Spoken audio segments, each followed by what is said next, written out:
For Chris Wood and all of the executive leadership of ASTDD, it's my pleasure to have been asked to walk you through this topsy-turvy issue. I know many of you could share quite a few stories about water fluoridation as it has played out in your state or your community.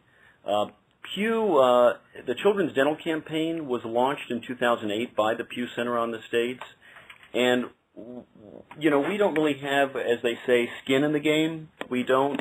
We're not a membership organization. We don't have a constituency that we need to be true to or to satisfy. You know, we don't represent practitioners.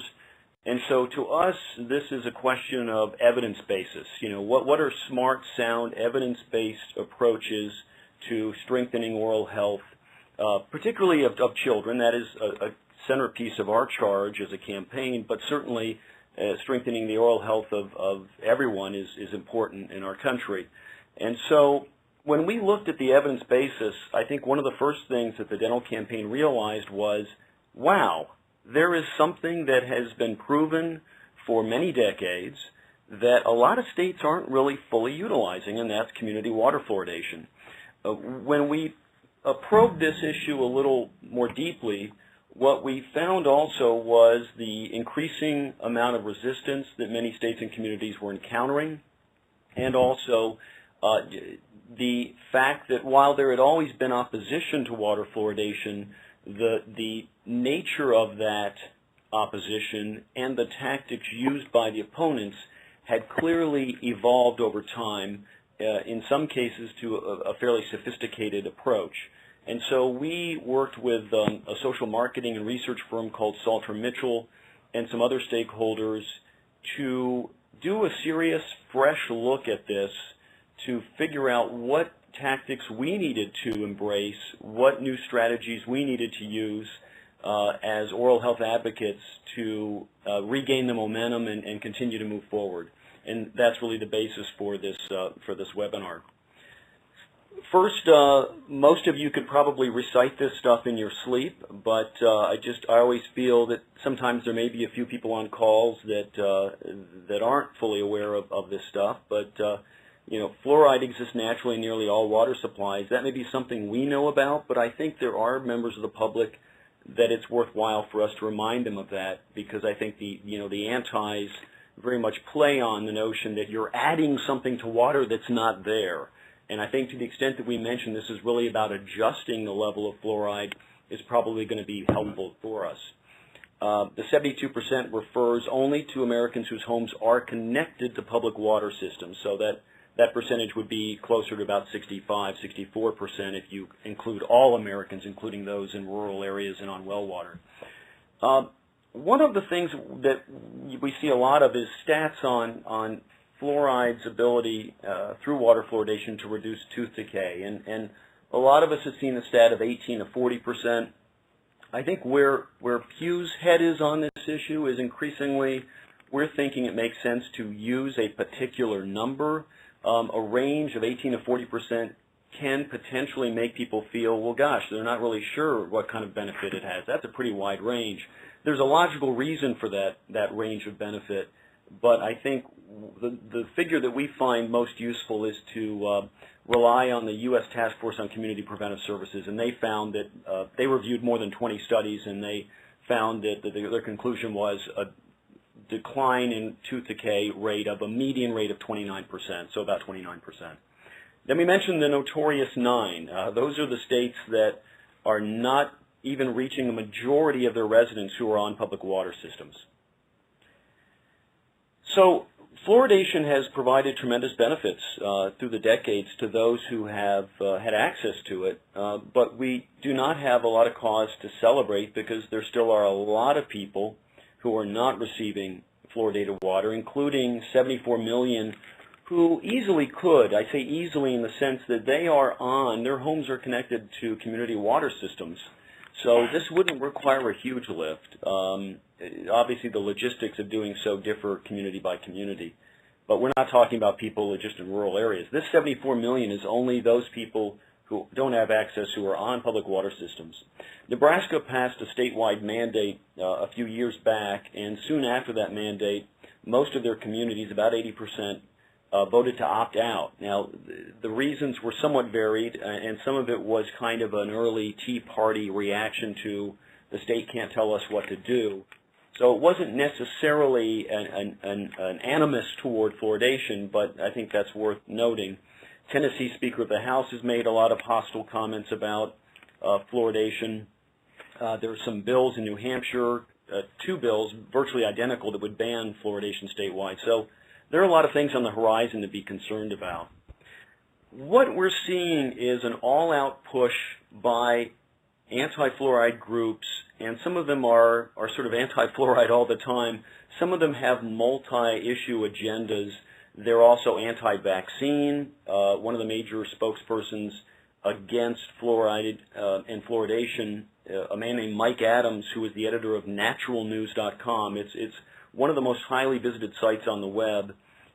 He would like to see healthcare reform totally dismantle state medical practice acts and state dental practice acts. Anybody could practice medicine, and it would be up to the consumer to decide where he or she wants to go. I mean, we're talking about. I don't want to suggest that every single person who has concerns about fluoridation is a radical person by any means, but I think it is worth noting that several of the leading spokespersons against fluoridation, who have built websites and are running the speaking circuit, several of them have pretty radical views in a very general sense about public health. This slide is kind of my way of saying, here's what we're up against. We are in a society, unfortunately, where literacy about public health and science is not where we would like it to be. And so, as the saying goes, a little knowledge is a dangerous thing, and the anti-fluoride groups prey on this. They exploit the fact that people don't always know how to make sense of different ingredients and different terms, and if those terms get twisted, we sometimes run into trouble because people misunderstand, and imagine there's a fear or something to be anxious about when in fact there is not. The opponents are winning the web battle, and it's demonstrated anytime you go onto Google and you type in fluoride or fluoridation. Your top hits out of your top 10, most of them are going to be anti-fluoride. They may come up in a different order. The order depends somewhat on your region and your browsing history, but in general, it's not a pretty sight. What's really destructive about it is that there are people on the web who come across as experts. They have a PhD next to their name. They're on a site that does have some currency or reputation, like about.com, which gets a lot of hits every day. And when they are spreading messages that simply aren't fact-based, aren't science-based, this is what we have to be concerned about. So I want to walk through, that's kind of a lay of sort of the situation we're in. Here are some findings from Pew's research about fluoridation. You'll see the term CWF throughout this slide presentation. I should have mentioned to you earlier, that is just our shorthand for community water fluoridation. I think it's safe to say that our tiptoe strategy, or what I call our tiptoe strategy, the strategy kind of laying low, not being out front, not mentioning the F word, just hoping we can quietly get communities to do this. It may have worked at some point, but it's, for the most part, not working anymore. It's just a different world. Most of the front page newspaper stories about fluoride or fluoridation are framing this issue as a debate. In focus groups, we learned that while we had a lot of good authorities, health authorities with good reputations on our side, that a lot of focus group participants sort of view us as kind of a broken record, as saying, well, we're the experts, we know what we're talking about, you can trust us, don't worry. And the sense we got from the focus groups was that's not quite enough. We've got to go deeper. We've got to do a better job proactively of communicating. We've got to shape this debate and not simply sit on the sidelines and hope that good things are going to happen. The polls are kind of a good news, bad news story. We still, all in all, see very good numbers in terms of a majority supporting fluoridation. I've looked at polls from different states, Arkansas, Oregon, national polls, focus groups, and we're doing pretty well.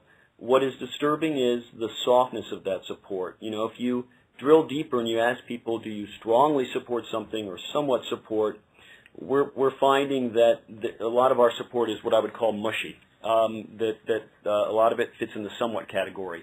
And if the antis were to move into a community and start spreading misinformation, some of those somewhat supports could easily fade into somewhat oppose. There are certain groups that we've found demographically where support is a little softer. Men, just by a little bit, Hispanic and Asian Americans, a little softer. Young people are a group I would single out as something we need to be concerned about.